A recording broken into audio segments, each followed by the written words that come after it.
미국 서부 개척 시대를 배경으로 한 영화를 보게 되면 포장마차를 종종 볼 수가 있습니다. 우리하고 같은 포장마차가 아니에요. 그 포장마차는. 그러니까 마차에다가 포장을 들고 그 안에 사람과 가재도구와 여러 가지 필요한 것들을 이제 싣고 서부 쪽으로 가는 거예요. 그게 이제 포장마차였어요. 그런데 때로는 여러 대의 포장마차가 같이 움직일 때가 있었어요. 그러니까 길에 질비하게 늘어선 거죠, 포장마차가. 그러다가 이제 강도의 공격을 받게 되면 포장마차가 오늘 그래요. 이렇게 오늘 그래요. 그리고 나서 가장 소중한 것은 가장 소중한 순서대로 안쪽에다 넣는 거예요. 가장 소중한 순서대로 안쪽에다 넣는 거예요. 그 원 안속에다 보호하기 위해서. 그래서 제일 안쪽에다 넣는 것이 무엇이었냐면 노약자하고 아이들요. 보호해야 되잖아요. 노약자 아이들을 제일 안에다 넣었어요. 그 다음에 이제 갑오로 내려온 것이랄지 또 귀금속은 그 다음 앞에 놓고요. 그 다음에 연장이랄지 도구는 또 그 다음에 앞에 놓고요. 그리고 이제 마차는 벽이 되는 거예요. 벽이. 싸운 데 있어서 벽이 되는 거예요. 그러니까 공격을 당하게 되면 가장 소중한 것은 가장 안쪽에다 놓는 거였어요.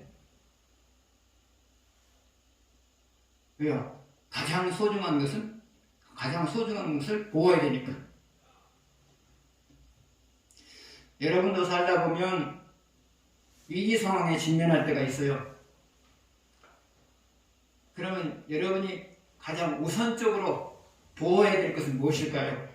여러분이 위기 상황에 직면했을 때 가장 우선적으로 보호해야 될 것은 무엇일까요? 그것은 하나님을 사랑하는 마음이에요. 하나님을 사랑하는 마음이에요. 그것만 여러분이 간직하고 있으면 나머지 위기 상황은 저절로 해결되게 되어 있어요. 저절로요. 그래서 여러분 위기 상황에 직면하게 되면 하나님을 사랑하는 마음을 지키십시오. 그러면 그것이 바로 위기 상황을 극복할 수 있는 힘이 되어져요.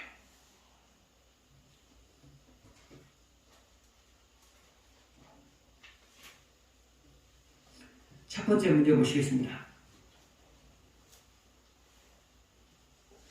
예레미야를 통하여 하신 예언은 무엇인가? 그리고 그 예언을 이루기 위해서 하나님이 하신 일은 무엇인가? 1절 같이 읽겠습니다.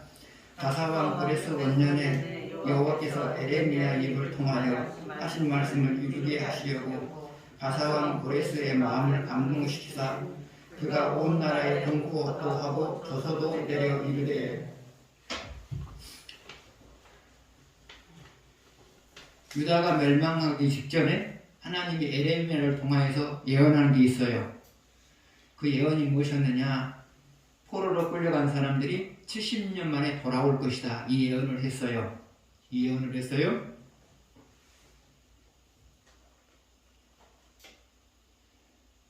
그런데 이 예언을 이루기 위해서, 이 예언을 성취하기 위해서 하나님이 하신 일이 무엇이었어요? 이 예언을 성취하기 위해서 하나님이 하신 일이 무엇이었어요? 그것은 당시의 왕이었던 고레스 왕의 마음을 움직인 거죠. 고레스 왕의 마음을 움직인 거죠. 그래서 하나님께서 70년 전에 에레미야를 통하여서 포로로 끌려간 사람들이 다시 돌아올 것이다. 이 예언을 하셨어요. 그리고 그 예언을 성취하기 위해서 고레스 왕의 마음을 움직였어요. 그래서 그 예언을 성취한 거거든요. 그런데 여러분 한 가지 생각해 봅시다. 포로로 끌려가는 사람들은 어떤 방법으로 돌아올 것이다 라고 예측을 했을까요? 포로로 끌려간 사람들이 70년에 우리가 다시 본국으로 돌아갈 건데 어떤 방법을 통하여서 본국으로 돌아올 것이라고 예측을 했을까요?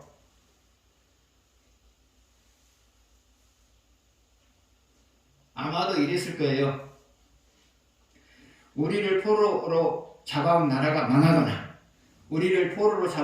망하거나 아니면 유다가 우리를 포로로 잡아온 나라보다 강해지거나 이 두 가지 둘 중에 하나의 방법으로 우리가 포로에서 노임을 받게 될 것이다. 다시 말하면 하나님의 예언이 성취될 것이다. 그렇게 계산을 했겠죠.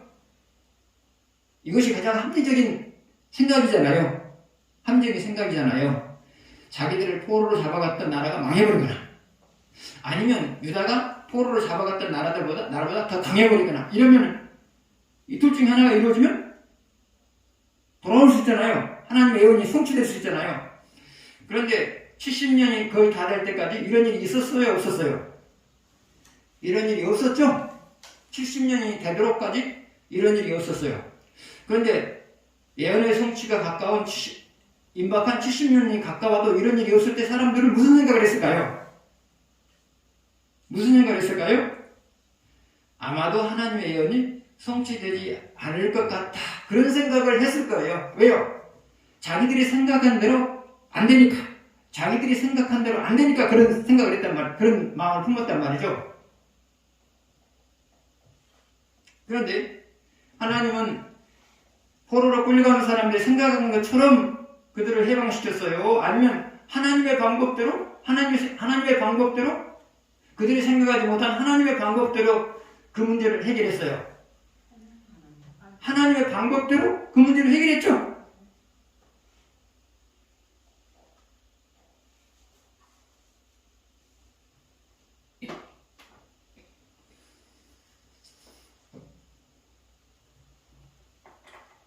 하나님은 오늘날도 우리에게 예언을 하세요. 그리고 그 예언을 성취하시거든요. 그 예언을 성취하시거든요. 그러면 하나님이 오늘날 우리에게 하시는 보편적인 예언은 뭘까요? 보편적인 예언은 뭘까요? 첫 번째로 받은 말씀을 순종하면 형통한다. 이거 예언이에요. 받은 말씀을 순종하면 형통한다. 이것이 첫 번째 예언이에요. 그런데 여러분, 받은 말씀대로 살아도 때로는 형통할 것 같지 않은 상황들이 있죠? 받은 말씀대로 살아도 때로는 형통할 것 같지 않은 상황들이 있죠? 그래서 우리들은 하나님, 약속을 안 지키시지 않나? 그런 생각을 할 수 있어요? 그러나 그럼에도 불구하고 하나님은 하나님의 방법대로 여러분을 형통하게 만들어요. 두 번째로 보편적인 예언은 뭐냐? 받은 말씀을 예면하면 권고해진다. 이것이 두 번째 보편적인 예언이에요. 근데 여러분이 살다 보면 삶이 평탄해요. 평탄하다 보면 앞으로 계속 좋은 일만 있을 것 같아요. 좋은 일만 있을 것 같아요. 그런데 어느 순간에 권고한 일이 발생해요. 왜요? 나는 계속해서 좋은 일이 있을 것 같지만 하나님은 하나님의 방법으로서 여러분의 삶 속에 권고한 일을 만들어내기 때문에 그래요.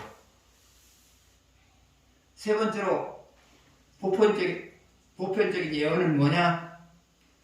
그것은 여러분이 인생의 문제를 만났을 때 희망을 주시는 거예요. 해결하기 어려운 인생의 문제를 만났을 때 희망을 주는 거예요. 이것도 예언이에요. 그런데 여러분이 하나님으로부터 희망을 얻었지만, 하나님으로 인해서 희망적인 말씀을 얻었지만, 하나님으로부터 희망적인 말씀을 받았지만, 실제로 현실을 돌아보게 되면 희망적이지 않을 때가 있어요. 그렇죠? 하나님으로부터 희망적인 말씀을 들었어요? 그래서 희망을 가졌어요. 근데 현실로 돌아와서 살펴보게 되면 희망을 가질 수가 없는 상황이에요. 그러나 그럼에도 불구하고 하나님은 하나님의 방법으로 그 희망을 현실로 만들어줘요.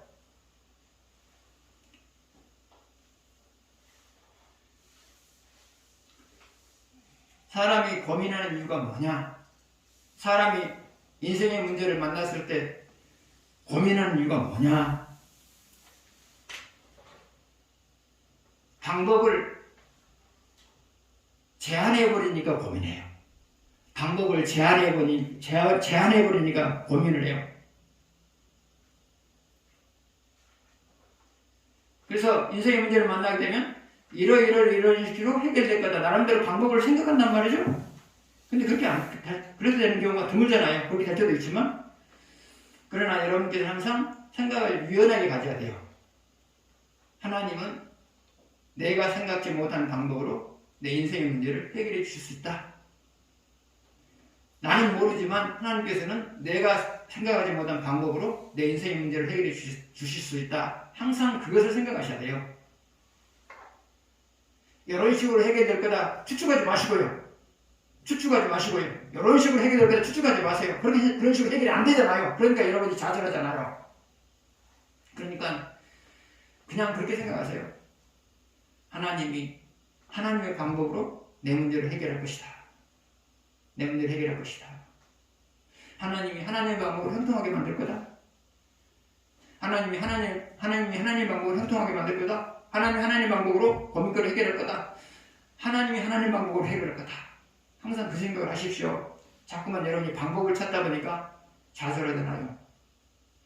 이스라엘 백성 포로로 끌려간 사람들 이러이러한 방법으로 우리가 포로에서 노예를 받게 되겠다. 그 생각을 했잖아요. 그러다 보니까 그 방법대로 안 되니까 좌절하잖아요. 근데 하나님께서는 그들이 생각하는 방법대로 그분들을 자유시켜주는 것이 아니라 하나님의 방법으로 자유시켰죠. 그래서 여러분 항상 중요한 게 그거예요. 자꾸 물론 방법을 인간이 찾죠. 그러나 그보다 중요한 것은 방법이 내가 못 찾았다 할지라도 하나님은 하나님의 방법으로 해결할 거다. 하나님은 하나님의 방법으로 해결할 것이다. 항상 그 생각을 하십시오.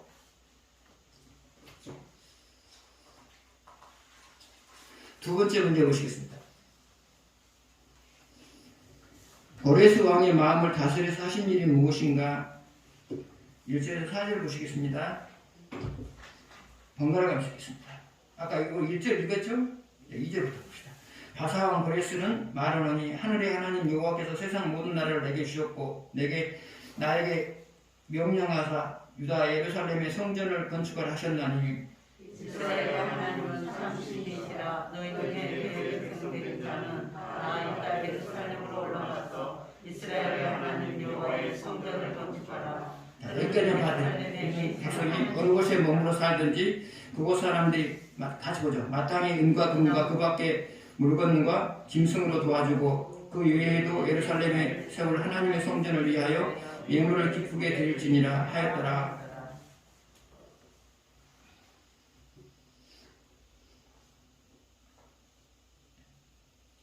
자, 2절에서 하나님이 고레스 왕의 마음을 움직여서 하신 일이 뭐죠? 2절에서 성전을 지켜 만들었죠. 성전을 지켜 만들었죠. 그 다음에 3절에서 하나님이 고레스 왕의 마음을 움직여서 한 일이 뭐예요? 중간쯤 보게 되면 6절째 너희 중에 그의 백성된 자는 다 유다 예루살렘으로 올라가서 이 말은 무엇이에요? 포로로 끌려온 사람들을 본국으로 보낸 일이죠. 보낸 거죠. 포로로 끌려온 사람들을 본국으로 보낸 거죠. 그 두 가지를 했어요. 하나님이 고레스 왕의 마음을 움직여서 한 일이 뭐냐? 첫 번째는 성전을 지켜 만들었다. 두 번째로는 포로로 끌려간 사람들이 본국으로 돌아가게 만들었다.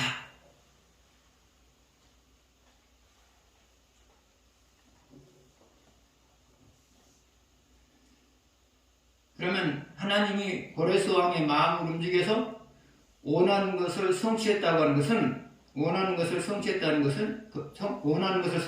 것이 우리에게 주는 시사점은 뭘까요? 교훈은 뭘까요? 하나님은 언제든지 다른 사람의 마음을 움직여서 나를 돕게 할 수 있다. 하나님은 언제든지 사람의 마음을 움직여서 나를 돕게 할 수 있다. 그거예요, 여러분. 하나님은 언제든지 누구를 막론하고 그 사람의 마음을 움직여서 나를 돕게 할 수 있다. 이거거든요. 사람이 혼자라는 느낌을 받을 때가 많죠. 부부가 같이 살아도 나는 혼자다 그런 생각을 할 때가 많고요. 또 혼자 살아도 나는 혼자다 그런 생각을 할 때가 많아요. 부부가 같이 살아도 나는 혼자다 그런 생각을 할 때가 있고요. 혼자 살아도 나는 혼자다 그런 생각을 할 때가 있거든요. 근데 사람은 최소한 둘 이상이에요.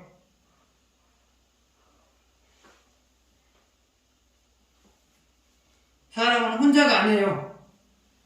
최소한 둘 이상이에요. 사람은 혼자 인생을 살아가는 게 아니고요. 최소한 둘 이상이 내 인생을 살아가고 있는 거예요. 둘 이상이 내 인생을 살아가고 있는 거예요. 그럼 둘 이상이라고 하는 말은 뭐냐? 하나는 나고요. 하나는 누구예요? 하나님이에요, 여러분. 그래서 사람은 혼자가 절대로 아니에요. 최소한 둘 이상이에요. 최소한 둘 이상이에요. 나 하나, 그 다음에 하나님 하나, 그래 둘이에요.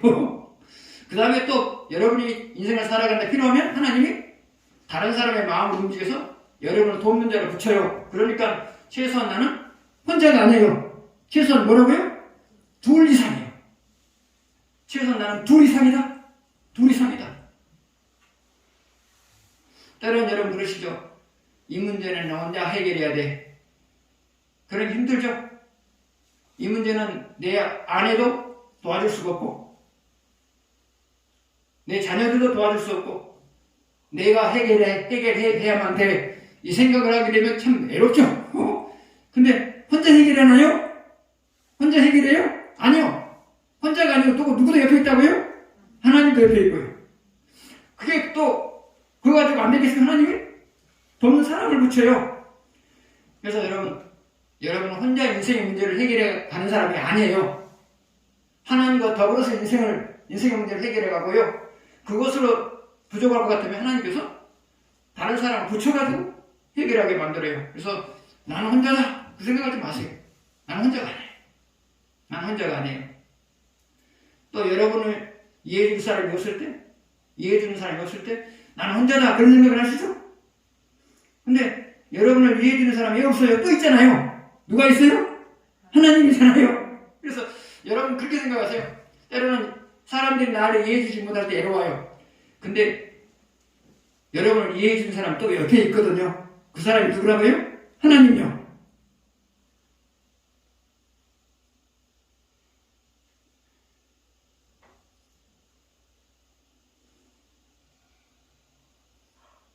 그래서 여러분이 어떤 상황에 놓여 있든지 간에 항상 나는 둘 이상이다. 나는 둘 이상이다. 그 생각하시면서 하십시오.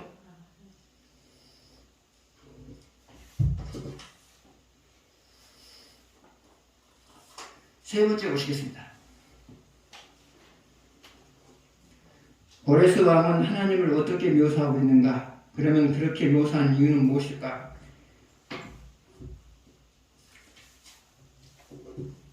자, 2절, 3절을 보시는데요. 2절이 하나 있고 3절이 하나 있어요. 자, 2절에서 고레스 왕이 하나님을 어떻게 묘사하고 있는지 한번 2절에서 한번 찾아봅시다. 바사왕 고레스는 말하노니 하늘의 하나님 여호와께서 세상 모든 나라를 내게 주셨고 세상 모든 나라를 내게 주셨고 하나님 어떤 분이시냐? 세상 모든 나라를 고레스에게 주신 분이다. 하나님 어떤 분이시냐? 하나님은 세상 모든 나라들을 자기에게 주신 분이다. 고레스에게 주신 분이다. 이렇게 표현하고 있죠. 세상 모든 나라들을 고레스 왕에게 주신 분이다. 이것은 엄청난 믿음이죠. 엄청난 믿음이죠.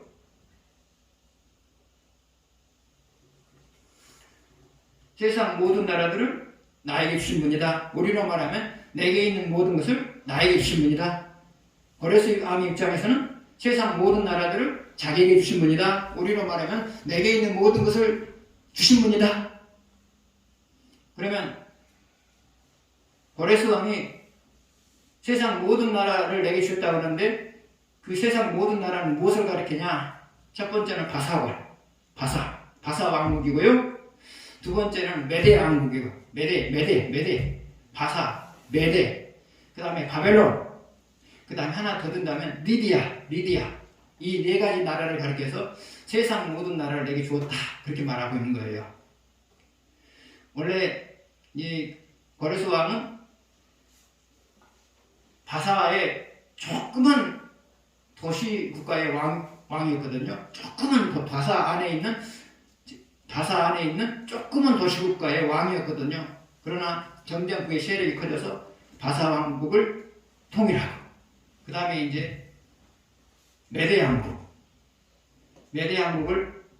흡수 통일하고, 그 다음에 바벨로니아를 흡수 통일하고, 그 다음에 나중에 미디아까지 흡수 통일을 하죠. 그래서 그런 모든 나라들을 하나님께서 내게 주셨다, 그렇게 지금 표현하고 있는 거예요. 엄청난 믿음 같죠? 그죠? 그런데 고레스 왕이 하나님을 섬기는 사람이었느냐? 그건 아니에요. 그건 아니에요. 그런데 하나님을 섬기는 사람이 아닌데 마치 하나님을 잘 섬기는 사람처럼 말을 한 이유가 뭐냐? 그것은 하나님이 잠시 필요에 따라서 자기 뜻을 이루기 위해서 그런 마음을 갖게 만든 거예요. 그런 마음을 갖게 만들어야 하나님 말을 듣죠. 다시 말하면 유대인들을 돌아가게 만들죠. 그런 고마운 마음이 있어요. 하나님에 대한 고마운 마음이 있어요. 그래서 이것은 고레스 왕이 하나님을 잘 섬기는 사람이기 때문에 한 것이 아니라 하나님의 필요에 따라서 잠시 동안 그 마음을 갖게 만든 거예요. 우리는 이것을 보면서 우리는 착각을 하기 쉽거든요. 하나님을 잘 섬기는 사람이다.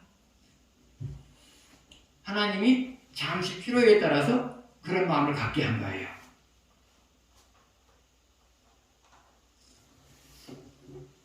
두 번째로 고레스는 하나님을 어떻게 묘사했느냐? 3절 보시죠.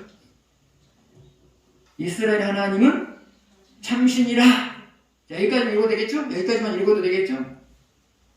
하나님은 참신이다.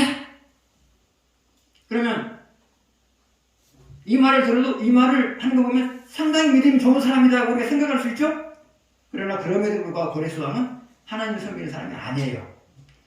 그러면 고레스 왕이 하나님을 참신이라고 말한 이유가 뭐냐? 원래 고레스 왕의 마음이 그랬어요. 고레스 왕은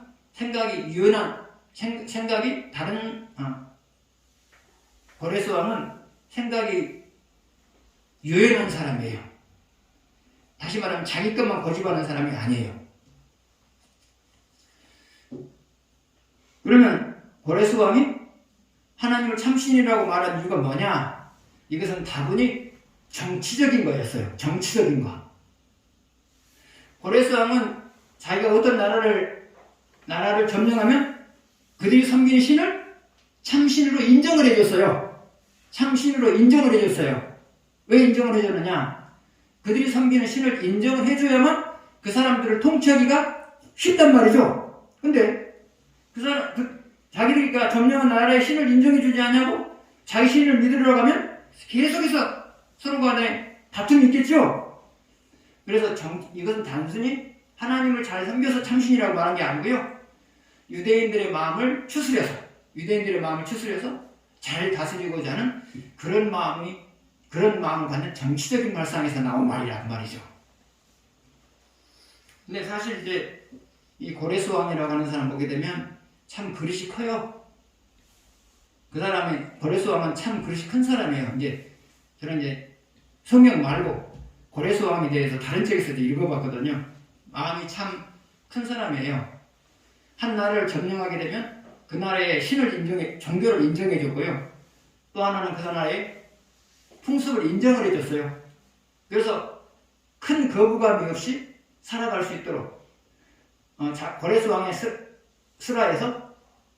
그늘에서 큰 마찰이 없이 살아갈 수 있도록 그렇게 배려를 해줬어요. 그리고 고레스 왕이 정치를 참 잘했어요. 그래서 백성들이 잘 살았거든요. 근데 고레스 왕의 마음속에 이제 바사 왕국을 통일하고, 바사 왕국, 지금 이제 이란을 바사 왕국이라고 그러죠. 지금의 이란. 바사 왕국을 통일하고, 그 다음에 이제 그 옆에 있던 메디아를 통일하고, 그리고 다음에 차지하고 싶은 나라가 바벨로니아였어요. 근데 바벨로니아가 군대가 아주 강했거든요. 그래서 바벨로니아를 흡수통일하고 싶은데 엄두가 안 났어요. 그런데 어떤 일이 있었느냐? 바벨로니아 왕이 사치와 향락을 즐겼어요. 그러다 보니까 백성들에게 세금을 과중하게 부과했단 말이죠. 그래서 백성들의 언성이 자자했어요. 그래서 이제 그 바벨론의 사제, 우리로 말하면 목사나 되겠죠? 사제하는 사람이 고레스 왕을 찾아와요. 당신이 우리나라를 좀 다스려 주십시오. 당신이 우리나라를 다스려 주십시오. 그랬단 말이죠. 근데 그런 분위기가 그 사제에게만 있었던 것이 아니라 바벨론의 관료들에게도 그런 마음들이 있었어요. 저 사람이 우리나라를 다스리면 잘 다스릴 것이다. 그런 마음이 있었단 말이죠. 그래서 이제 아밤이 서로 약속을 하고 이제 바벨론 궁으로 향했어요. 군대를 이끌고 이제 고레스 왕이. 그런데 거의 모든 그 관료들이 양쪽으로 서가지고 그들을 환영을 했어요. 그래서 피 한 방울 흘리지 않냐고 바벨론을 흡수통일 했어요. 고레스 왕이. 그래서 고레스 왕이 생각이 참 폭이 넓은 사람이고요. 인격적인 사람이고요. 나라를 잘 다스렸어요. 그러다 보니까 바벨론의 사제가 와가지고 사제가 와가지고 우리나라를 좀 다스려 주십시오. 그렇게 요청할 정도로. 그래서 고레스 왕이라는 사람이 성경에 나온 것만 봐도 괜찮은 사람 같은데 실제로 그분에 관해서 그분에 가서 읽어보게 되면 참 인격자다. 그것을 볼 수가 있었어요.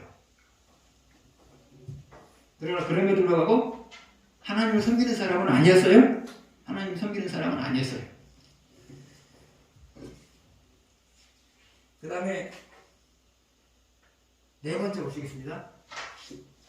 네 번째 문제. 성전을 짓는 데 도움을 준 사람은 누구들인가? 5절에서 11절 보시겠습니다.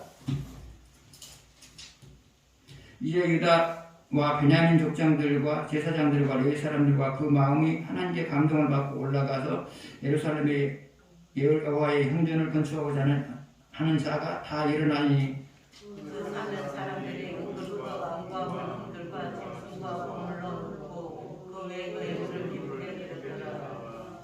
고레스 왕이 또 하나님의 여호와의 성전 그릇을 꺼내니 이쪽에 느부갓네살이 예루살렘에 올라갔다가 자기 신들의 신당에 두었던 것이라. 가서 고레스가 성소에 유다에게 명령하여 그 그릇들을 꺼내어 세워서 유다 총독 스바살에게 넘겨주니 그 수는 금접시가 30개요 은접시가 1000개요 칼이 29개요 금대접이 30개요 그보다 못한 은대접이 410개요 그 밖에 그릇이 1000개이니 금은 그릇이 모두 5400개라. 사로잡힌 자를 바벨론에서 예루살렘으로 데리고 갈 때 세스바살이 그 그릇들을 다 가지고 갔더라. 성전 건축에 참여한 사람들이 누구였죠?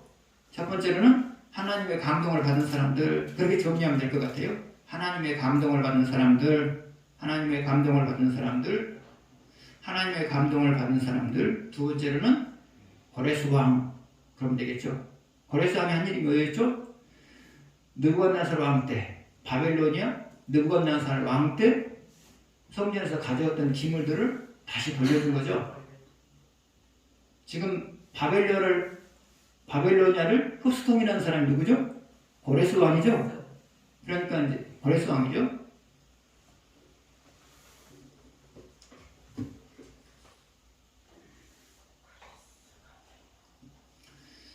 그래서 하나님은 성전을 건축하기 위해서 유다인들도 동원했고 또 고레스 왕도 동원을 했고 그랬어요.